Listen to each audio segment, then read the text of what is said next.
ನಾಳೆ ಭಾನುವಾರ ದಾಂಡೇಲಿಯ ಪಾಟೀಲ್ ಆಸ್ಪತ್ರೆಯಲ್ಲಿ ಖ್ಯಾತ ಎಲುಬು ಕೀಲು ಮತ್ತು ನರರೋಗ ತಜ್ಞ ಡಾಕ್ಟರ್ ಅರವಿಂದ್ ಎನ್ ನಾಯ್ಕ್ ಲಭ್ಯ.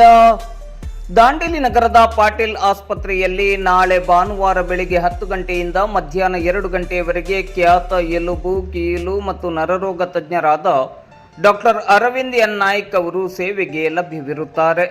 ಅವರು ದಾಂಡೇಲಿ ನಗರದ ಪಾಟೀಲ್ ಆಸ್ಪತ್ರೆಯಲ್ಲಿ ಪ್ರತಿ ಭಾನುವಾರ ಬೆಳಿಗ್ಗೆ 10 ಗಂಟೆಯಿಂದ ಮಧ್ಯಾಹ್ನ 2 ಗಂಟೆಯವರೆಗೆ ಸೇವೆಗೆ ಲಭ್ಯರಿರುತ್ತಾರೆ. ದಾಂಡೇಲಿ ಹಾಗೂ ದಾಂಡೇಲಿಯ ಸುತ್ತಮುತ್ತಲ ಸಾರ್ವಜನಿಕರು ಇದರ ಪ್ರಯೋಜನವನ್ನು ಪಡೆದುಕೊಳ್ಳುವಂತೆ ಪಾಟೀಲ್ ಆಸ್ಪತ್ರೆಯು ಪ್ರಕಟಣೆಯಲ್ಲಿ ತಿಳಿಸಿದೆ. ನಮಸ್ಕಾರ, ನಾನು ಡಾಕ್ಟರ್ ಅರವಿಂದ್ ನಾಯ್ಕ್, ಎಲುಬು ಮತ್ತು ಕೀಲು ರೋಗ ತಜ್ಞ, ಕನ್ಸಲ್ಟೆಂಟ್ ಆರ್ಥೋಪೆಡಿಕ್ ಸರ್ಜನ್. ನಾನು ಪ್ರತಿ ಭಾನುವಾರ ಬೆಳಿಗ್ಗೆ 10 ಗಂಟೆಯಿಂದ 2 ಗಂಟೆವರೆಗೆ ದಾಂಡೇಲಿಯ ಪಾಟೀಲ್ ನರ್ಸಿಂಗ್ ಹೋಮಲ್ಲಿ ವಿಸಿಟ್ ಮಾಡ್ತೇನೆ.